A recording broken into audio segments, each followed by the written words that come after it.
অনেকদিন হয়েছে কোনো অনুষ্ঠানে নিমন্ত্রণ পাইনি, তাই সাজগোজ করার সুযোগটাও পাইনি। নিমন্ত্রণ ছিল দুপুরে, তাই একটু হালকা সেজেছি। একটা মজার ব্যাপার কি বলতো, আজ না ট্রেনে উঠতে হবে না, টোটো অটোতেই চড়তে হবে। আজ সকালে আবার ভীষণ বৃষ্টি হয়েছে, আমরা যে যেতে পারবো এটাই ভাবতে পারিনি। আমিও আমার রেডি হয়ে বেরিয়ে পড়েছি। বৃষ্টি হওয়ার জন্য আবহাওয়াটা ছিল বেশ সুন্দর, মিষ্টি কেনার ছিল, তাই চলে গেছিলাম মিষ্টি। সেখানে গিয়ে নিয়েছিলাম লাড্ডু, কারণ সকাল থেকে কিছু খাওয়ার টাইমই পাইনি। সব কাজ আগে থেকে করে রেখেছি, তাও কেন যে লেট হলো বুঝতেও পারলাম না। তোমাদের কি কোথাও যাওয়ার সময় এরকমই লেট হয়? এদিকে দিদির বাড়িতে এসে দেখি গীতা পাঠ অলরেডি শুরু হয়ে গেছে। জানো তো, বিয়ের আগে গীতা পাঠ বা বৈষ্ণব সেবা এইরকম কোনো অনুষ্ঠানে আমি কখনো যাইনি, কিন্তু বিয়ের পর বেশ কয়েকবার গিয়েছি।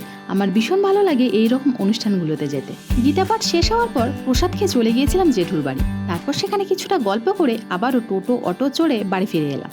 সারাদিনটা ভীষণ ভালো কাটলো। চেনা মানুষগুলোর সাথে আবারও দেখা হলো, কিছু অচেনা অপরিচিত মানুষের সঙ্গে পরিচয়ও হলো। সারাটা দিন ভীষণ ভালো কেটেছে, কিন্তু এবার একটু ক্লান্ত লাগছে। ড্রেস চেঞ্জ করে এবার রেস্ট নেওয়ার পালা।